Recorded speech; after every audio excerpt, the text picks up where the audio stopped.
Graham's law of diffusion and effusion. So इसके बारे में सुनिए जरा। सबसे पहले मेरी एक बात सुनना, कॉमन सेंस बताऊंगा। जस्ट सपोज के आपके पास एक सिलेंड्रिकल कंटेनर अवेलेबल है लाइक दिस, या कैसा भी कंटेनर है, गैस भरी हुई है, एक छेद कर दो यार, यहां पे छेद कर दिया तो गैस यहां से निकलेगी। वही हम लोग देखने वाले हैं, लीकेज वाली कहानी है। ठीक है, तो अब कॉमन सेंस से आगे बढ़ता हूं मैं इसके। ठीक है, कॉमन सेंस से मैं आगे बढ़ूंगा इसके। Graham's law of effusion and diffusion हम लोग देखने वाले हैं। ठीक है, जस्ट अ मिनट। तो सबसे पहले तो यही देख लेते हैं भाई डिफ्यूजन क्या होता है, फिर हम लोग बात कर लेंगे कि इफ्यूजन क्या होता है। भाई सबसे पहले हम बात करेंगे डिफ्यूजन की। सुनना मेरी बात। The process of mixing of gases bye random motion of the molecule is called diffusion. ठीक है, यानी कि जस्ट सपोज के आपके पास एक कंटेनर अवेलेबल है लाइक दिस। ठीक है, एक कंटेनर अवेलेबल है लाइक दिस, और वो किसी दूसरे कंटेनर से जुड़ा हुआ है। ठीक है, वो दूसरे किसी कंटेनर से जुड़ा हुआ है, इस तरीके से मैं बात कर रहा हूं। ठीक है, अब यहां पर एक स्टॉप कॉर्क लगी हुई है। ठीक है, और वो स्टॉप कॉर्क रोक रही है गैसेस को इंटरमिक्स होने से। ठीक है, so the process of mixing of gases by random motion of the molecules is called diffusion। Container है मेरे पास A, कंटेनर है मेरे पास B, मेरे पास वॉल्यूम है, टेम्परेचर है, प्रेशर है। वॉल्यूम है, टेम्परेचर है, प्रेशर है। ठीक है, आपसे कह रहे हैं कि जब इस टॉप कॉर्क को अप कर दिया जाए या फिर ओपन कर दिया जाए कुछ सेकंड्स के लिए।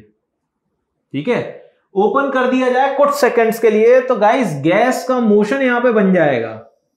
ये गैस यहां चली जाएगी, ये गैस यहां मिक्स हो जाएगी। तो क्या हो रहा है, इंटरमिक्सिंग हो रही है। इस चीज को कह रहे हैं डिफ्यूजन। ठीक है, और इफ्यूजन क्या होता है? इफ्यूजन क्या होता है? When gas is confined to a container at high pressure, then in the surrounding atmosphere it will escape from a small hole which is opened in the container until the pressure of outside and inside have been equalized। आपसे कह रहे हैं एक container है जिसमें gas available है A, volume है, pressure है, टेम्परेचर है। This is your system, this is your surrounding.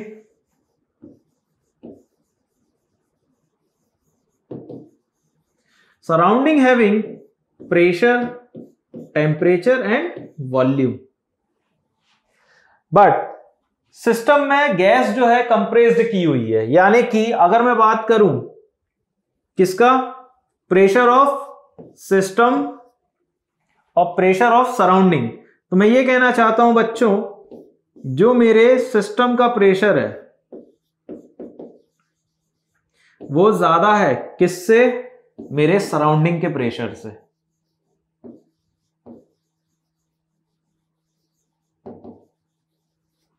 Surrounding के प्रेशर से। ठीक है, आपसे अब ये कहा जा रहा है कि यहां पर एक स्मॉल होल कर दिया जाए। क्या कर दिया जाए? स्मॉल होल कर दिया जाए। ठीक है,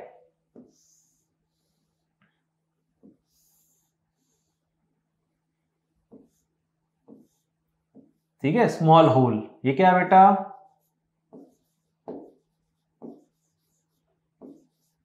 स्मॉल गैस लीकेज होल। ठीक है,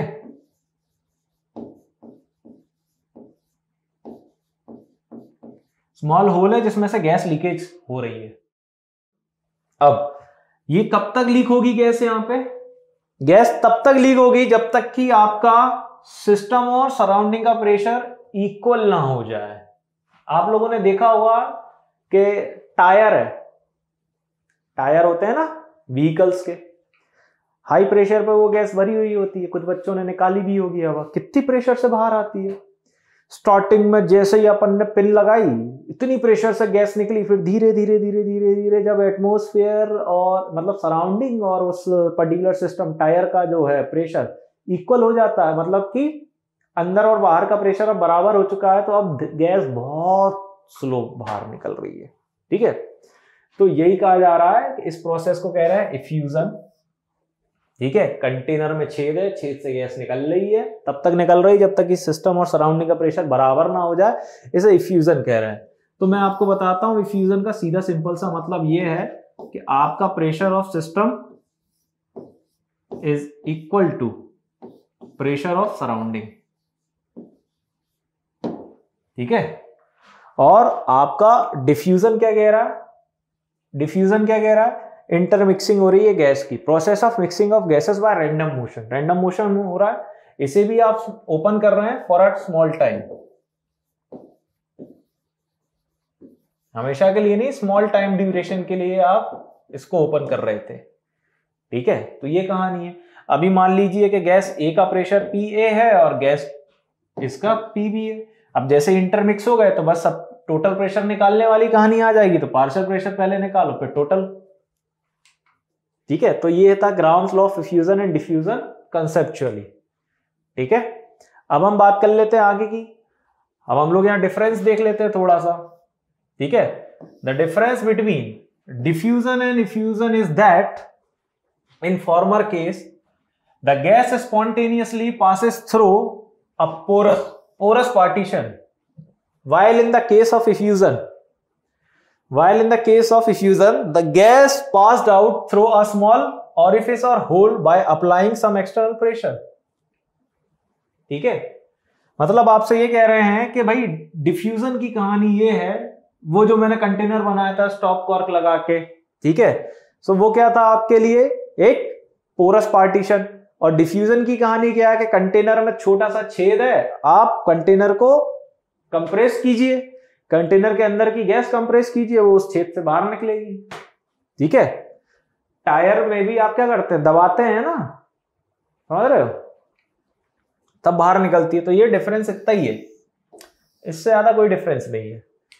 ठीक है, फिर हम लोग बात कर लेते हैं ग्राहम्स लॉ ऑफ डिफ्यूजन की अच्छे से। So it states that under the same condition of temperature and pressure, the rate of diffusion of different gases are inversely proportional to the square root of their molecular mass or their densities। मतलब आप समझ रहे हैं आपसे क्या कह रहे हैं, आपसे ये कह रहे हैं कि जो रेट है किसका, ग्राहम्स लॉ ऑफ डिफ्यूजन की कहानी क्या है, it states that under the condition of temperature and pressure, यानी कि आपके पास टेम्परेचर है, आपके पास प्रेशर है, ठीक है, उसमें कह रहे हैं कि जो रेट है डिफ्यूजन का डिफरेंट गैसेस का, भाई तुम्हारे पास गैस है A, तुम्हारे पास गैस है B, तो गैस A का डिफ्यूजन रेट RA और गैस B का डिफ्यूजन रेट RB। ठीक है, एक्चुअली क्या होता है, inversely proportional to the square root of their molecular mass या फिर डेंसिटी। मतलब आपसे कह रहे हैं कि अगर गैस A है तो उसका डिफ्यूजन रेट कैसे निकालोगे, square root inversely proportional to their mass, हाँ या ना, या फिर square root of their density. ठीक है, और अगर रेशियो में निकालना चाहते हो तो सीधी सिंपल सी बात है चचा, रेशियो में कैसे निकाल दोगे, यहाँ T1 लिखा हुआ है, बेसिकली यहाँ पे आना चाहिए R1। ठीक है, थोड़ी सी मिस्टेक हो गई है, R1 आएगा। ठीक है, तो कैसे निकालोगे, RB is equal to what, 1/MB, या फिर ये देख लो under root of what 1/DB। तो जब आप RA और RB निकालने जाओगे तो कॉमन सेंस की बात है, आपका आंसर क्या आएगा, हाँ, RA अपॉन आर बी निकालने जाओगे तो सीधी सिंपल सी बात है यार, तुम क्या सोचोगे, M B upon M A, या फिर ये सोचोगे यार D B upon D A, ये सोचोगे, यही सोचोगे ना। सीधी सिंपल सी बात है, इतना तो सोचना ही पड़ेगा भाई आपको। हाँ, समझ में आ रही मैं कहना क्या चाह रहा था, यही सब कहना चाह रहा था, रेट्स। ठीक है, इसको और अच्छे से लिख देते हैं, जस्ट अ मिनट।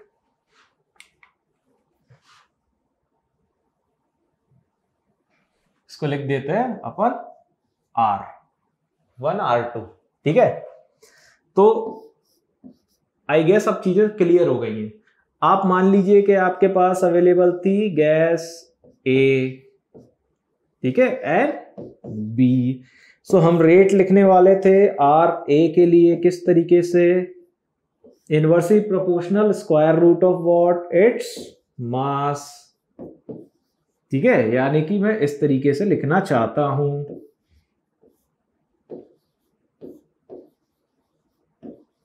ठीक है, आप चाहें तो इसे ऐसे भी लिख सकते हैं। ठीक है, R A is equal to what, density के अकॉर्डिंग भी लिख लीजिए। ठीक है, डेंसिटी के अकॉर्डिंग क्या हो जाएगा, डी ए। ठीक है, this is your R B is equal to what, D B. अच्छा, आप लोग जानते हैं कि डेंसिटी है तो मास है, तो मैं वॉल्यूम भी बीच में लेके आ सकता हूं, ला सकता हूं ना वॉल्यूम भी बीच में। चलिए, अब आगे की कहानी तो यही कह रही है कि भाई अगर आप आर ए और आर बी का रेशियो निकालना चाहते हैं, कैसे लिखेंगे भाई इसको, आर ए आर बी का रेशियो, कॉमन सेंस की बात है, M B upon M A, या फिर आप ये भी लिख सकते हैं D B upon D A. तो ये कहानी हो गई। ठीक है, ये मिट गया था ना मेरे से, तो मैंने लिख दिया। ये भैया इतना चीजें आपको समझ में आ जानी चाहिए। आप थोड़ा और आगे आ जाते हैं। R1 and R2 are the rates of diffusion of gas 1 and 2। मतलब अगर मैं इसको ये बोल दूं कि भैया R1 मत बोलो, RA बोल लो, R2 मत बोलो, RB बोल लो, गैस 1 मत बोलो, गैस A बोल लो, गैस 2 मत बोलो, गैस B बोल लो। M1 की जगह आप इसे MA बोल लो, 2 की जगह इसे B बोल लो, A। तो ये डेंसिटी, ये मॉलिक्यूलर मास है। कॉमन सेंस चल रहा है यार, कॉमन सेंस चल रहा है। अब हम बात करते हैं रेट डिफ्यूजन पर वॉल्यूम का इफेक्ट। रेट डिफ्यूजन पर वॉल्यूम का इफेक्ट, यानी कि वॉल्यूम किस तरीके से रेट ऑफ डिफ्यूजन को इफेक्ट कर सकता है। तो भैया रेट ऑफ डिफ्यूजन हम जानते हैं, वॉल्यूम ऑफ गैस डिफ्यूज्ड, यानी कि गैस कितनी डिफ्यूज्ड हुई है उतना वॉल्यूम डिवाइडेड बाय टाइम कितना लगा डिफ्यूजन में। ठीक है, so R is equal to V by T, R is equal to V by T. ये कॉमन सेंस चल रहा है बेटा। तो अगर मान लो कि V1 क्या है आपकी गैस 1 का वॉल्यूम और V2 क्या है आप गैस 2 का वॉल्यूम, तो R1 कैसे लिखोगे, V1 अपॉन T1, R2 कैसे लिखोगे, V2 अपॉन T2। एक कॉमन सेंस है ना। रेशियो निकालना चाहते हो R1 और R2 के, तो कैसे निकालोगे, like this, M2 by M1 under root. तो भैया V1 अपॉन V2 और T2 T1, ये कॉमन सेंस। ठीक है, इतना तो आपको पता ही है, रिलेशन ही निकाल रहे हैं अपन।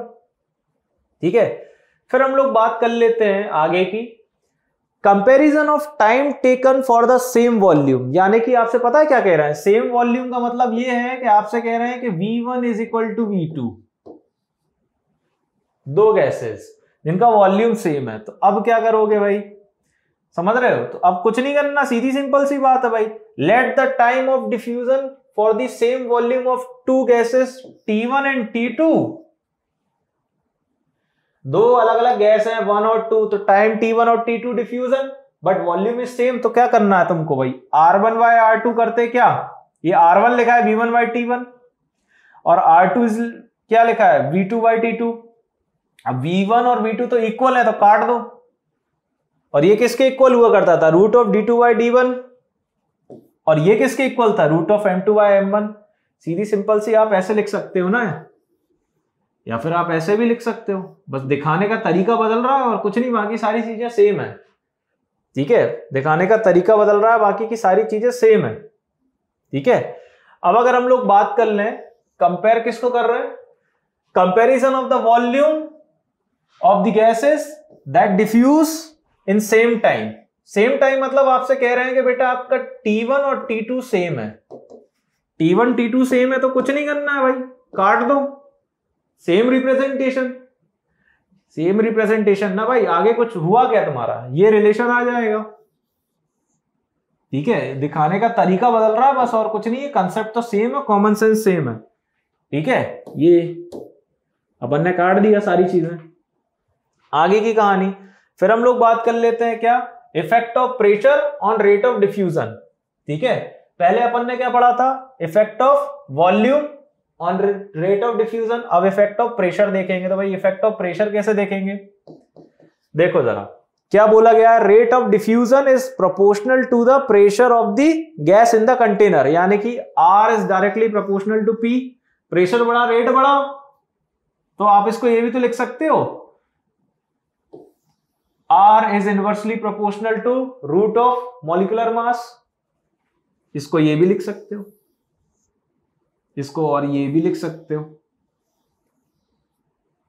लिखने का तरीका बदल रहा है और कुछ नहीं, बस फॉर्मूले ही फॉर्मूले जा रहे हैं आपके पास।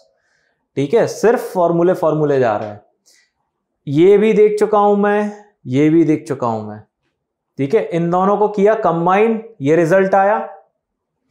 ठीक है ना, आप क्या कर रहे हैं, देखो R is directly proportional to P, ठीक है, और R is inversely proportional to M। R और R को क्या कर रहे हो, कंबाइन, तो भाई तुम्हारे पास कंबाइन स्टेट क्या है, ये P अपॉन रूट M। तो बस R1 और R2 को कैसे लिखते हैं भाई, रूट M से रूट M कट जाता तुम्हारा, P से P बचता, तो P1 और P2 की कहानी आ जाती। यहां 3 लिखा हुआ है, 2 कर देता हूं मैं इसको। ठीक है, बाकी की ये, ठीक है, किस तरीके से पलटी मारी देखा ना आपने यहां पे। तो अब मेरी बात अच्छे से सुनना, इसको और अच्छे से कैसे लिखेंगे देख लेते हैं। इसको मैं लिखता हूं R1 के लिए, तो ये हो जाएगा मेरे लिए P1 रूट M1। ठीक है, और अगर मैं इसको लिखूं R2 के लिए, तो ये क्या हो जाएगा, P2 रूट M2। मुझे निकालने हैं रेशियो, तो क्या हो जाएगा, सीधी सिंपल सी बात है, ये आ जाएगा रेशियो, और अपन इसको कर देते हैं 2। ठीक है, वो 3 लिखा हुआ गलत है वो। ठीक है, यहां तक समझ में आ रही है सारी चीजें। तो अब हम लोगों ने बहुत सारी चीजें देख ली हैं Graham's law of diffusion and effusion के अंदर। डिफ्यूजन की डेफिनेशन हो गई, इफ्यूजन की डेफिनेशन हो गई। ठीक है, सारी एनालिसिस हो गई है। ओके, अब हम लोगों ने इफेक्ट ऑफ वॉल्यूम भी देख लिया, इफेक्ट ऑफ प्रेशर ये रहा आपके सामने, रेट्स देख लिए, सेम टाइम पर देख लिया, सेम वॉल्यूम पर देख लिया। ठीक है, सारी चीजें एनालिसिस कर ली है ग्राहम्स लॉ के अंदर। अब इसके आगे हम लोग और प्रोसीड करेंगे, फुल डीप एनालिसिस करेंगे। ठीक है, अब हम लोग स्टार्ट करने वाले हैं एप्लीकेशन ऑफ ग्राहम्स लॉ। ठीक है, जरा मेरी बात अच्छे से सुनिएगा यहां पर। तो ये जो एप्लीकेशन हम लोग देखने वाले हैं, किसके करस्पॉन्डिंग देखेंगे यहां पर, application of Graham's law of diffusion in enrichment of isotopes. ठीक है, यानी कि आइसोटोप्स के एनरिचमेंट में। एनरिचमेंट आप जानते हैं, आइसोटोप्स क्या होते हैं, मतलब जस्ट सपोज के मेरे पास अवेलेबल है एक गैस A, भाई एटॉमिक नंबर उसका X है, कोई बात नहीं, एटॉमिक नंबर उसका X है, कोई बात नहीं, लेकिन एटॉमिक मास जो है वो Y और Z है।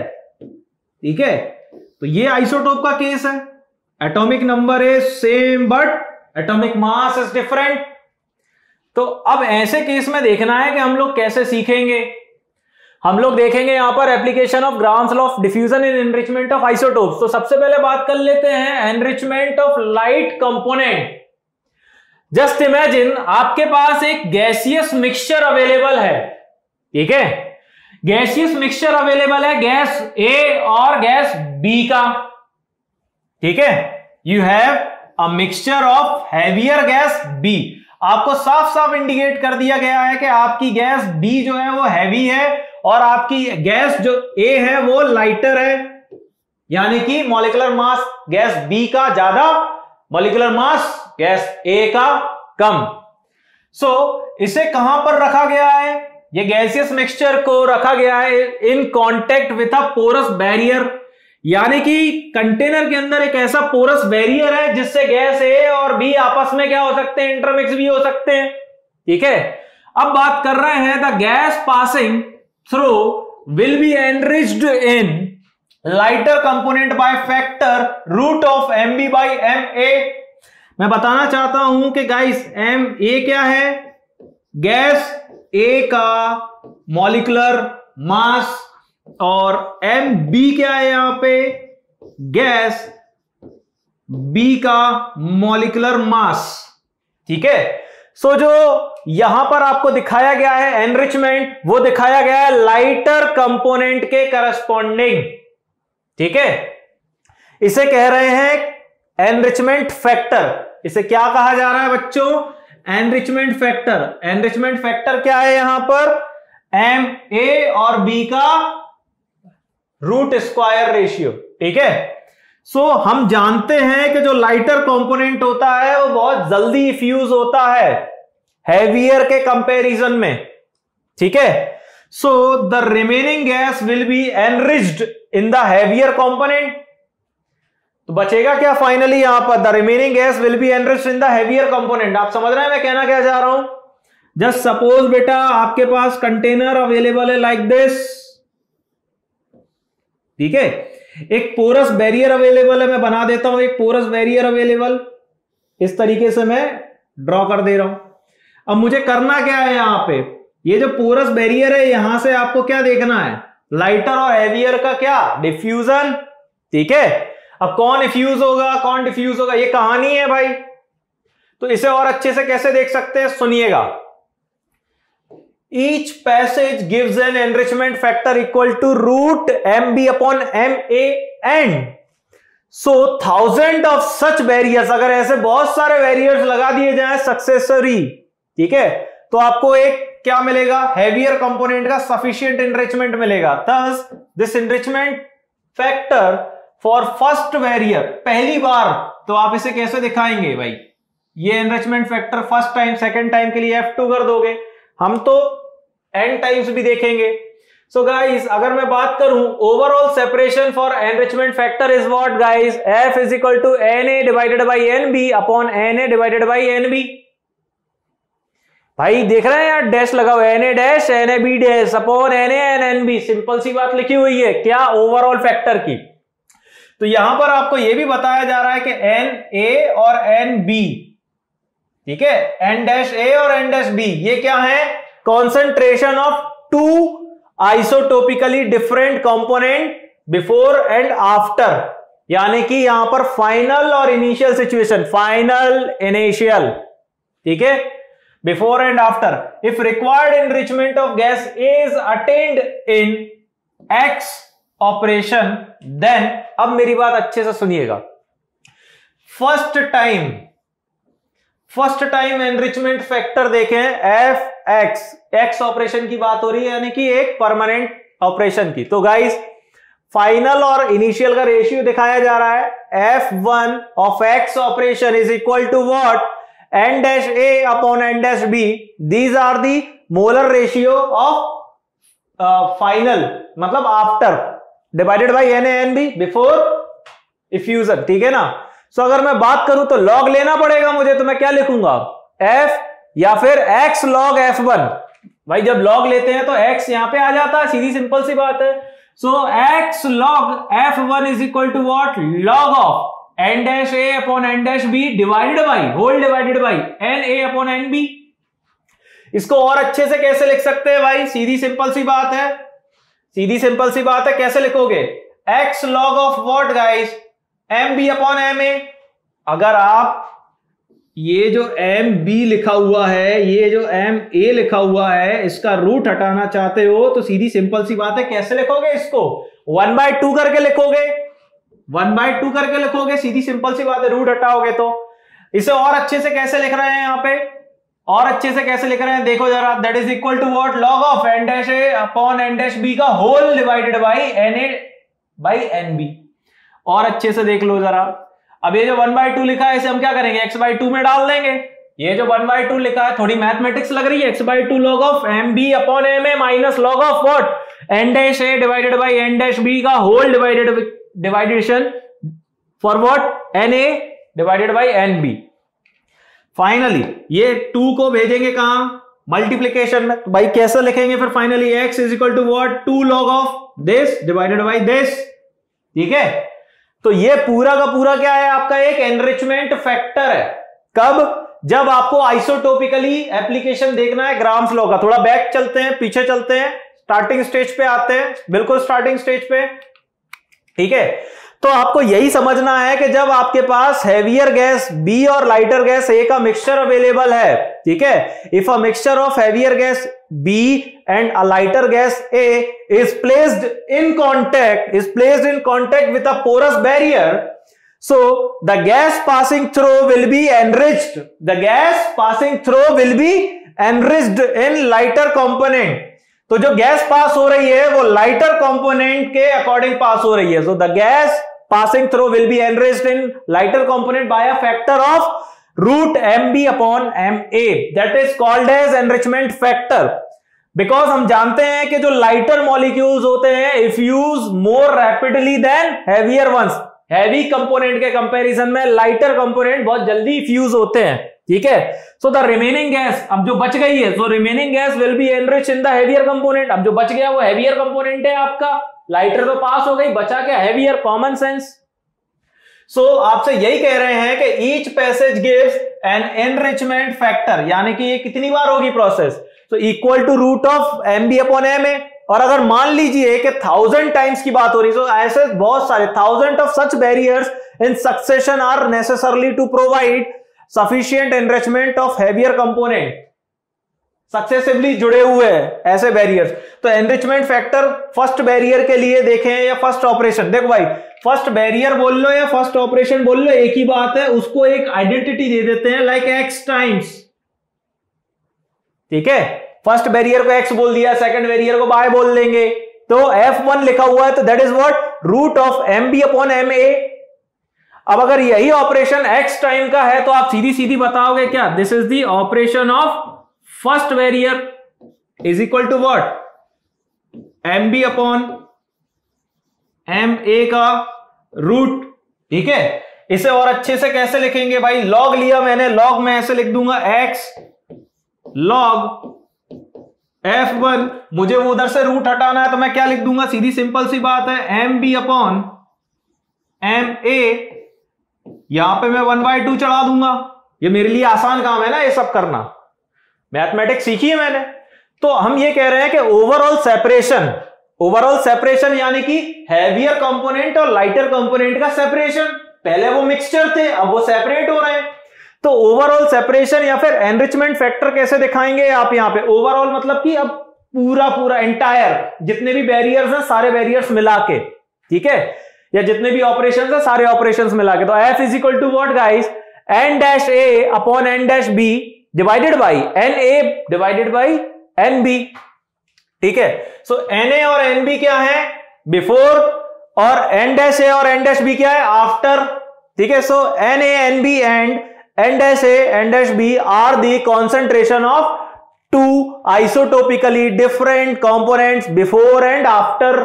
ठीक है, so if required enrichment of gas a कौन थी, lighter, if required enrichment of lighter gas a is attained in x operation, तब हम लोग क्या करेंगे, लाइटर गैस ए थी, जल्दी भागी है वो निकल के, तो भैया ये उसके लिए लिखा मैंने, पूरी तरीके से आपको पूरा का पूरा एक्सप्लेनेशन दिया। ठीक है ना, इस प्रोसेस को इस तरीके से लिखेंगे। एक बार इसको फिर से अपन मिटा देते हैं, ढंग से सुनना और समझना कि भाई ये थी आपकी पहली स्टेप, पहली से आप दूसरी पे चले गए, दूसरी से आप तीसरी पे चले गए। अब या तो आप इसको बोल लो f, ठीक है, f नहीं बोलना चाहते तो कम से कम x log f बोल लो, क्योंकि इसको उठा के यहां फेंकोगे ना लॉग लगाने के लिए। ठीक है, तो it will look like this, यानी कि सीधी सिंपल सी बात है, ये एक कहानी हो गई। ठीक है, अब हम लोग इसको ऐसे भी तो लिख सकते हैं, एफ का मतलब तो मैंने आपको बता ही दिया था भाई, एफ का मतलब तो मैंने आपको बता दिया ना, एफ क्या था, एफ था अपना M B upon M A का रूट, आप इसे ऐसे भी लिख सकते हैं, F1 is equal to what, M B upon M A 1/2। तो भाई सीधी सिंपल सी बात है, यहां पर जो F लिखा हुआ है F1, इसको रिप्लेस करोगे किससे, इससे रिप्लेस करो, लिख दी मैंने ये चीज। अब 1/2 है तो डेफिनेटली x के नीचे जाएगी, तो ये स्टेप आ गई मेरी, ये तो चल ही रहा है ना इक्वल टू में, ठीक है। अब सीधी सिंपल सी बात है, इक्वल टू के उस तरफ है, इधर लाऊंगा तो क्या हो जाएगा, माइनस में आएगी, माइनस में आएगी दैट इज 0, इसको 0 के इक्वल करो, इक्वेशन तैयार है मेरे लिए। अब आपको करना क्या है, यहां पर लॉग लिखा हुआ है, माइनस है, तो सीधी सिंपल सी बात है, minus of log what guys, divide का सिग्नेचर आ जाएगा यहां पे। तो आपको करना क्या है, x is equal to what, 2 log, 2 से पहले इसको मल्टीप्लाई करोगे ना, अरे 2 से इसको यहां भेजोगे, तो 2 log of what, n dash a by n dash b whole divided by n a by b, ठीक है, divided by log of m b a में। तो अब यहां पर आपको देखना क्या है, और आगे बढ़ता हूं मैं, x की वैल्यू निकल जाएगी हमारे सीधे, देखो कैसे निकलेगी, जस्ट अ मिनट, उड़ा दोगे ना, उड़ा दोगे, सीधी सिंपल सी बात है, उड़ाना है आपको, ये फॉर्मूला तैयार है आपका, याद रखिएगा। अब हम बात करेंगे इस लॉ के लिमिटेशन की, तो भैया क्या क्या लिमिटेशन हमें देखने को मिलेंगे, देखें जरा।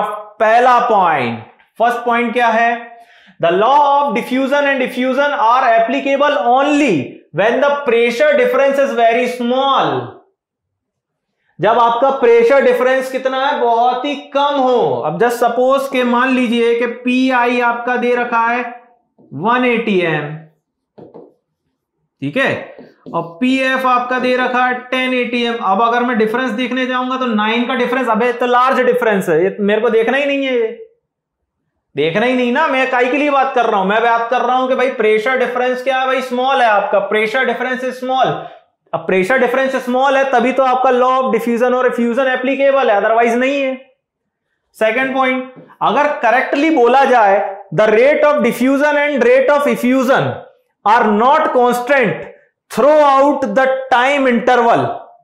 टाइम इंटरवल मतलब वो लगा समय, टाइम कितना लगा इफ्यूजन में, टाइम कितना लगा डिफ्यूजन में, तो गाइस पहली बात तो ये कांस्टेंट नहीं है, but these rates may be assume constant for a small time interval, क्योंकि हम जानते हैं कि टाइम इंटरवल हमारे लिए सेकंड्स में है, मिनट में नहीं है, घंटों में नहीं है, सेकंड्स में है। सो गाइस सेकंड्स में भी कितना second, maximum 1 second, 2 second, 3 second like that की बात हो रही है। सो करेक्टली बोला जाए तो रेट ऑफ डिफ्यूजन और rate of effusion are not constant throughout the time interval. लेकिन हमें अज्यूम करना पड़ेगा, हमें अज्यूम करना पड़ेगा कि जो रेट्स हैं वो कांस्टेंट हैं, कब, छोटे से टाइम इंटरवल के लिए, ठीक है। फिर अब हम बात करेंगे कांस्टेंट कनेक्टिंग कंटेनर्स की, सॉरी गलत पढ़ लिया, कॉन्सेंट्रेशन पढ़ रहा था मैं। तो हमारा Graham's law of diffusion and effusion finish हो चुका है। अब हम बात करेंगे कनेक्टिंग कंटेनर्स की, 2 कंटेनर्स कनेक्टेड हैं, अब सीन अलग होगा। देखिए जरा यहां पे क्या कहा जा रहा है, व्हेन वी आर कनेक्टिंग 2 और मोर कंटेनर, जस्ट सपोज 2 कंटेनर जोड़ दिए गए हैं इस तरीके से,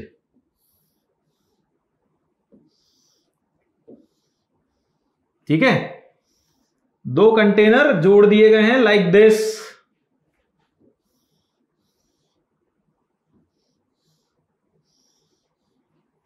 अब कंटेनर हमारे पास है A और हमारे पास है कंटेनर B, जोड़ दिया गया है, connecting containers.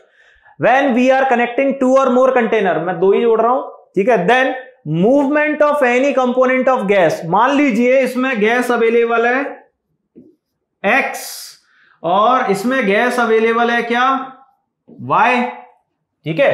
Movement of any component of gas occurs in the other container till the final pressure of that component in all the container become equal। भाई हमारे पास वॉल्यूम है, ठीक है, टेम्परेचर है, प्रेशर है, मोल्स होंगे इसके, सिमिलरली वॉल्यूम है, टेम्परेचर है, प्रेशर है, मोल्स होंगे इसके, ठीक है। आपसे ये कह रहे हैं कि तब तक गैस के कंपोनेंट एक दूसरे के साथ मिक्स होंगे जब तक कि कंटेनर का प्रेशर इक्वल ना हो जाए। मैं ये कहना चाहता हूं, अच्छे से सुनिएगा बहुत बढ़िया तरीके से। आपने दो कंटेनर जोड़े, when we are connecting two और more containers, then the movement of any component of gas, gas के किसी भी कंपोनेंट की movement occurs in other container. मान लीजिए कि गैस ए जो है वो कंटेनर बी में एंट्री करना चाह रही है, ठीक है। सो द फाइनल प्रेशर्स मतलब मान लीजिए कि इस कंटेनर का कुछ ना कुछ इनिशियल प्रेशर है लाइक पी, इस कंटेनर का कुछ प्रेशर है लाइक पी, लेकिन जैसे ही गैस ए या गैस एक्स कंटेनर बी में एंट्री मारी तो यहां प्रेशर कुछ आ जाएगा पीएफ, यहां प्रेशर कुछ आ जाएगा पीएफ, ठीक है। So that the component in all the container यानी कि ए और बी मिक्स हो गए। अब यहां पर भी क्या हो रहा है मेरे भाई, यहां पर भी क्या हो रहा है, ए एक्स और वाई आपस में मिक्स हो रहा है। So final pressure of that component जो मिक्स होने जा रहा है, यानी कि अगर मैं गैस एक्स के फाइनल प्रेशर की बात करूं, in all the container become equal, यानी कि पीएफ और पीएफ बराबर होने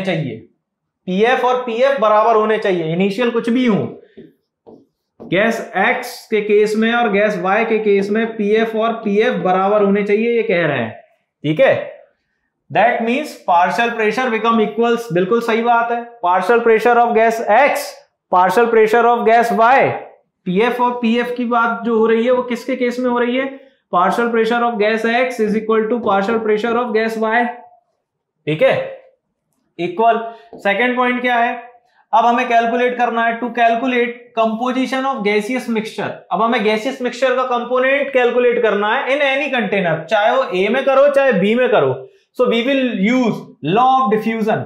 कौन सा लॉ यूज करेंगे, डिफ्यूजन। मिक्स हो रहा है भैया, यहां पर एक स्टॉप कॉर्क अवेलेबल था लाइक दिस, इसको अपन ओपन करो, ओपन करेंगे तभी तो गैस एक्स गैस वाई में घुसेगी, तो ये कहानी थी, ठीक है।